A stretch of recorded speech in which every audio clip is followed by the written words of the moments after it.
السلام علیکم۔ وعلیکم السلام جی بہت شکریہ جی، ہمیں کچھ رابطے میں مشکل ہو رہی تھی لیکن now you are online with us. یہ فرمائیے گا کہ ہم ذرا یہ سمجھنے کی کوشش کر رہے ہیں کہ تمام تر انگیجمنٹ کے باوجود جو سیاسی رہنما ہیں ان کا وہاں پہ جانا، اسپیکر اسمبلی کا وہاں پر جانا، اتنی قیادت کے رابطے، پھر امریکی بھی فیسیلیٹیٹ کر رہے ہیں ڈائیلاگ کو، ہماری فلیگ میٹنگز بھی ہوتی ہیں، اس کے باوجود اتنے میسو سکیل کے اوپر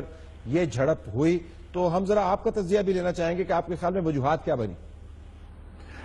طلعت صاحب، ہم نے تو اس دفعہ بڑی کوشش کی ہے اور یہ اتنا بڑا اسٹرانگ ڈیلیگیشن تھا ہیوی ویٹس کا کہ ہم تو سمجھ رہے تھے کہ اس کے بعد حالات کوئی بہتری کی طرف آئیں گے۔ ہمیں یہ تاثر بھی دیا گیا تھا کہ ہمارے جانے سے اس کے بعد وہاں سے کوئی پازیٹیو اسٹیٹمنٹس آئیں گی، جو کہ ہمیں نظر نہیں آئی اس لحاظ سے، اور اس کے فوراً بعد یہ جڑپ ہونا چمن میں اور 3 دنوں سے وہاں پر کشیدگی ہے، تو یہ حیران کن ہے کہ کیوں اس طریقے سے یہ صورتحال پیدا ہوئی ہے۔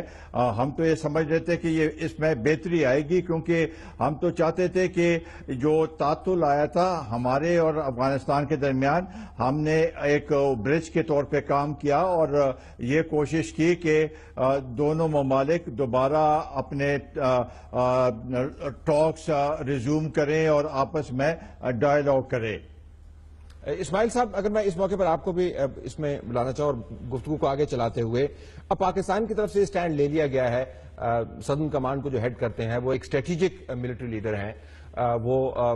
ظاہر پاکستان کی فوج کی پالیسی کو اور پاکستان کے دفاعی معاملات کو بہت اچھے طریقے سے سمجھتے ہیں۔ اب جب وہ کہتے ہیں کہ افغانستان نے اگر یہ رویہ تبدیل نہ کیا تو بارڈر بند رہے گا، اب میں ذرا آپ سے جاننا چاہوں گا کہ آپ کے خیال میں اس رویے میں کس تبدیلی کی بات کر رہے ہیں، اور یہ ڈیٹرمن کب ہوگا کہ رویہ تبدیل ہو گیا ہے تو ہمیں اب بارڈر کھولنا ہے؟ کیونکہ جب بھی ہم بارڈر بند کرتے ہیں کھولنے کے اندر بڑی مشکل ہوتی ہے، ہمیں پھر بڑے پاپڑ بیلنے پڑتے ہیں۔ جی بالکل طلعت، میرے خیال میں اس کے لیے جو آپ جانتے ہیں، عامر ریاض صاحب جو ہیں یہاں پہ پشاور میں بھی سرو کرتے ہیں، ویری کلیئر ہیڈڈ، تو مجھے لگتا ہے کہ یہ جو بھی ابھی ترخم میں جس طرح ہوا، پھر اب جو ہم نے دیکھا چمن کے بارڈر پہ، تو یہ ایک پیٹرن نظر آ رہا ہے۔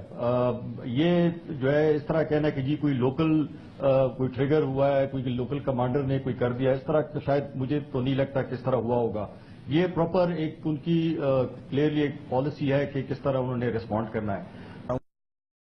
اور یہ سوال اسماعیل میں آپ کے پاس دوبارہ واپس لے کے آؤں گا۔ شیرپال صاحب، ہم نے دہائیوں سے، اب کوئی یہ پچھلی دہائی کا قصہ نہیں ہے، بہت 3-4 دہائیوں سے ہم نے کوشش کی ہے کہ 2 جگہ پر ہمیں انگیج نہ کرنا پڑے، یعنی ہندوستان ایسا ہی خطرناک صورتحال ہمارے لیے پیدا نہ ہو کہ ہندوستان کے ساتھ بھی ہماری سرحد گرم ہے اور افغانستان کے ساتھ بھی ہماری سرحد گرم ہے، اور ہم نے بڑی پلاننگ کی کہ کبھی جو فرنٹ تھریٹ سیناریو جس کو کہتے ہیں وہ نہ بنے۔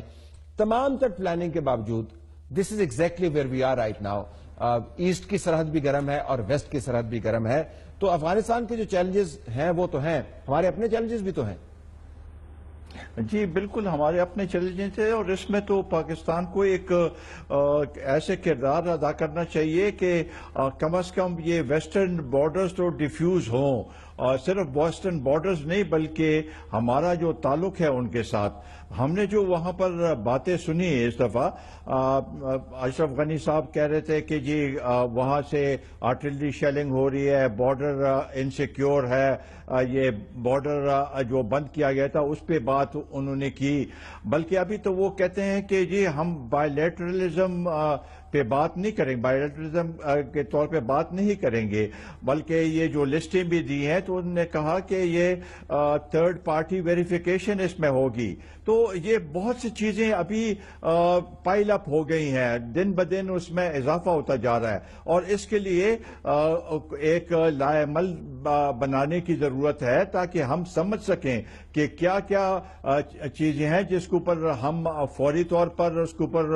ہم عمل کر سکتے ہیں، افغانستان کو کس طریقے سے انگیج کر سکتے ہیں. تو یہ چیزیں ابھی اگر نہیں ہوا تو اس میں زیادہ حالات اور بگڑ سکتے ہیں. تو یہ ہم سمجھتے ہیں کہ بہت ضروری ہے، اور نیشنل سیکیورٹی ڈویژن جو ہے اس میں کام کریں، اور انگیجمنٹ سب کی ہونی چاہیے. پولیٹیکل اس کے بھی جو اسٹیبلشمنٹ ہے ان سب کو مل بیٹھ کے ایک لائحہ عمل بنانے کی ضرورت ہے. اسماعیل صاحب، ٹورڈز دی اینڈ اگر آپ یہ بتا پائیں، یہاں پر کسی جگہ پر سیاسی بحث مباحثے میں کوئی فوکس نہیں ہے. ہم اس پر متوجہ ہیں کہ آصف علی زرداری صاحب کے جو مغوی دوست ہیں وہ ریکور ہو گئے ہیں، اس کے اوپر پریس کانفرنس ہو رہی ہے.